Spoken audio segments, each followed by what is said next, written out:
वैशाली अपने आप को संभाल के रूम में आई और बिना शिव से मिले निकल गई। शाश्वत भी अपनी फैक्ट्री चला गया था। शिव ने उसको रोक के बात करने की कोशिश की, लेकिन शाश्वत रुका नहीं। शायद शाश्वत वैशाली के साथ शादी की बात को हवा नहीं देना चाहता था, क्योंकि वो शिव को अच्छे से जानता था। अगर शिव को लगा कि शाश्वत वैशाली को पसंद करता है, तो शिव कैसे भी करके वैशाली को रेडी कर लेगा शादी के लिए। और फिर भूमि जी और शिव दोनों उसको मिलके इमोशनल ब्लैकमेल करेंगे और वो वैशाली के मामले में मना भी नहीं कर पाएगा, क्योंकि वो वैशाली के अंदर कोई कमी भी नहीं निकाल पाएगा। वैशाली अच्छी लड़की है, पर शादी नहीं। वो शादी के लिए अभी भी वही सोचता है। वैशाली अच्छी है, पर शिव की जो वाइफ आएगी वो पता नहीं कैसी होगी। भूमि जी हमेशा से चाहती थी उनके दोनों बेटे हमेशा साथ रहें, दुनिया उनकी मिसाल दे कि आज के समय में भी भाई भाई एक साथ एक घर में प्रेम से रह सकते हैं। वो अपने और शिव के प्यार पर विश्वास कर सकता है, लेकिन जो तीसरी लड़की आएगी उसके ऊपर विश्वास नहीं कर सकता। अगर वो हंसी खुशी भी अपना सब कुछ शिव को दे देगा, उसके बाद भी क्या गारंटी है वो लड़की परिवार, प्यार, अपनेपन को समझेगी। अभी भी शाश्वत यही सोचता था कि घर में एक बहू रहेगी तो शांति रहेगी, सबके बीच प्रेम बना रहेगा। वो उस आने वाली लड़की को गलत नहीं ठहरा रहा था, लेकिन ये चार लोग, ये समाज, इनके कुविचारों में देवरानी, जेठानी, सास, बहू, जेठ सबके रिश्ते खराब कर रखे हैं। देखा जाए तो जेठ भी बड़े भाई जैसा होता है। जब सास माँ जैसी होती है तो लड़के का बड़ा भाई भी तो लड़की का भी बड़ा भाई ही हुआ ना। तो फिर अपने बड़े भाई से कैसा पर्दा? क्यों उसके सामने बोलने से मनाही? क्यों अपनी बात बोलने में पाबंदी? क्यों? बस जेठ से थोड़ी बहुत नॉर्मल इंसानों के जैसे हंसी मजाक कर लेने पर सीधा करेक्टरलेस बोल देना।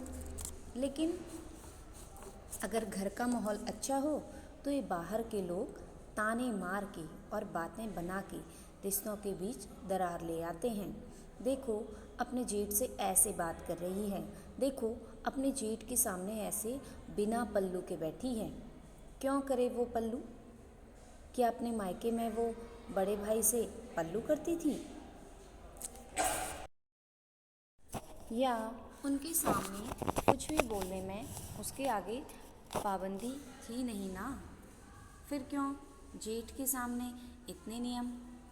एक तरफ लड़की को बोला जाता है ससुराल को अपना परिवार मानो, अपने परिवार जैसा प्यार करो, पर इतनी पाबंदी लगा के कैसे कोई सच्चे दिल से प्यार कर सकता है?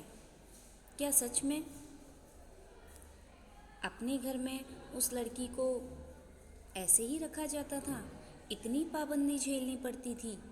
बेचारी वो तो सब अपने सपने लेकर आएगी, लेकिन ये समाज के चार लोग, वो भी गुमनाम लोग, उनके दिमाग में ताने मार मार के अलग ही जहर घोल देंगे, और फिर वो तो परायों जैसा ही व्यवहार करेगी ना।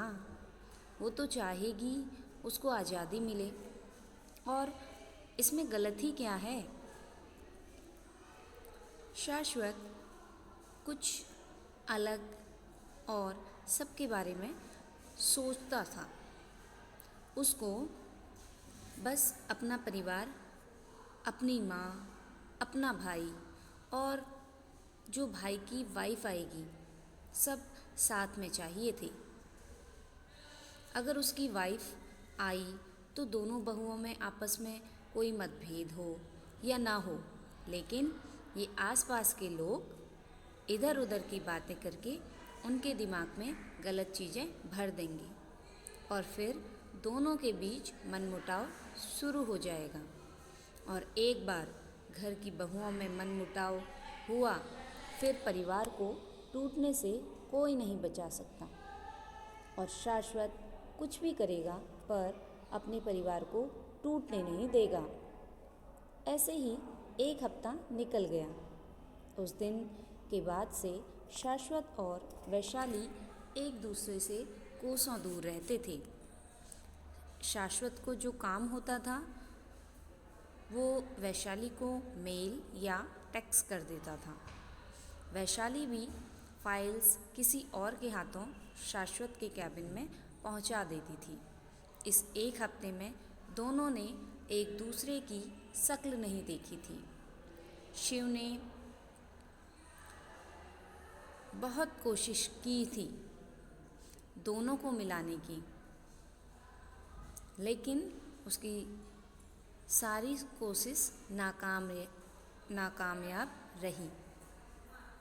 दोनों कोई न कोई बहाना बना करके निकल जाते थे। लेकिन एक हफ्ता निकल चुका था और फिर से मंगलवार आ गया था और अब वैशाली के पास शाश्वत के सामने जाना मजबूरी थी। पिछली बार तो उसने नाटक करके दिया शाश्वत के ऊपर से उतार दिया था, लेकिन अब वो क्या करेगी?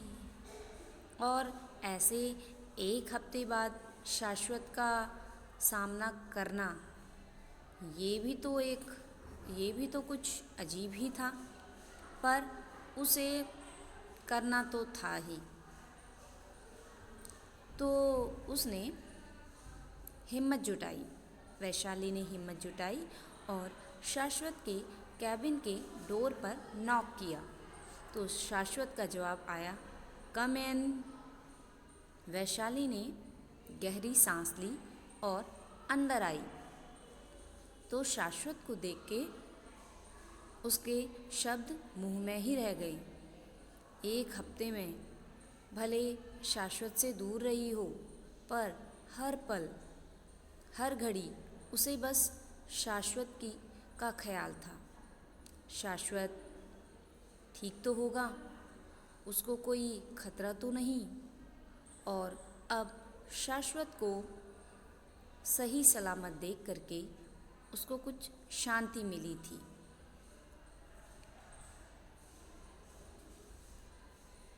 शाश्वत ने डोर ओपन होके किसी के अंदर आने की आहट तो सुनी थी, लेकिन कोई कुछ बोला नहीं। तो उसने नजरें उठा करके देखा तो अपने सामने वैशाली को पाया। वैशाली को देखकर उसकी नजरें उस पर टिक गई। वैशाली कुछ और कमजोर लग रही थी। उसका चेहरा भी मुरझाया हुआ लग रहा था कि अचानक से शाश्वत को याद आया। शाश्वत के दिमाग में आया, आज मंगलवार है, कहीं वैशाली का आज भी तो व्रत नहीं, और उसने आज भी कुछ खाया पिया नहीं। शाश्वत ने फिर टाइम देखा तो शाम के 4 बजने पर आ गए थे। शाश्वत को वैशाली की इस हरकत पर थोड़ा गुस्सा आ गया। वो उठ के वैशाली के पास आया और उसको घूरते हुए बोला, तुम्हारा आज भी व्रत है और आज भी तुमने पानी की एक बूंद तक नहीं पी होगी, है ना? वैशाली एकदम से शॉक हो गई। शाश्वत को याद है उसका व्रत है। वैशाली के उड़े रंग देख करके शाश्वत समझ गया उसने बिल्कुल सही सोचा, इसलिए उसका गुस्सा थोड़ा थोड़ा और बढ़ गया और वो वैशाली पर गुस्सा करते हुए बोला, तुम पागल हो क्या? ऐसे कौन व्रत रखता है कि शाश्वत के दिल में कहीं ना कहीं वैशाली के लिए जगह बन चुकी थी। जैसे वैशाली को शाश्वत का ख्याल था, वैसे ही शाश्वत को भी वैशाली की चिंता थी। जब शाश्वत वैशाली को डांट रहा था तो वैशाली ने अपना सिर नीचे कर लिया कि शाश्वत गुस्से में टेबल के पास आया और पानी लाया और बोला, चुपचाप पानी पी लो।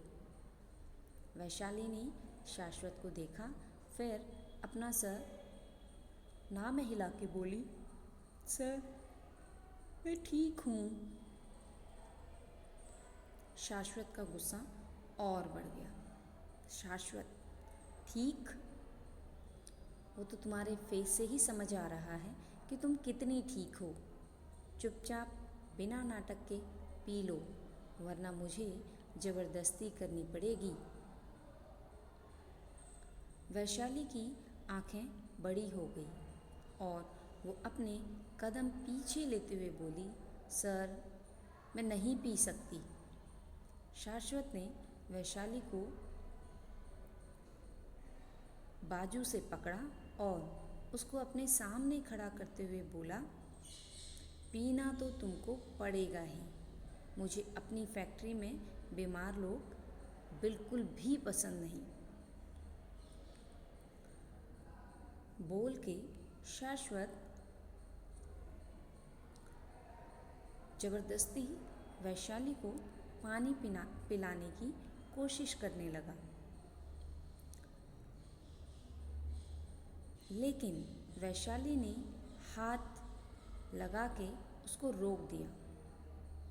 पर इसी हड़बड़ी में वैशाली के हाथ से दिया छूट गया जो वो छुपा करके लाई थी।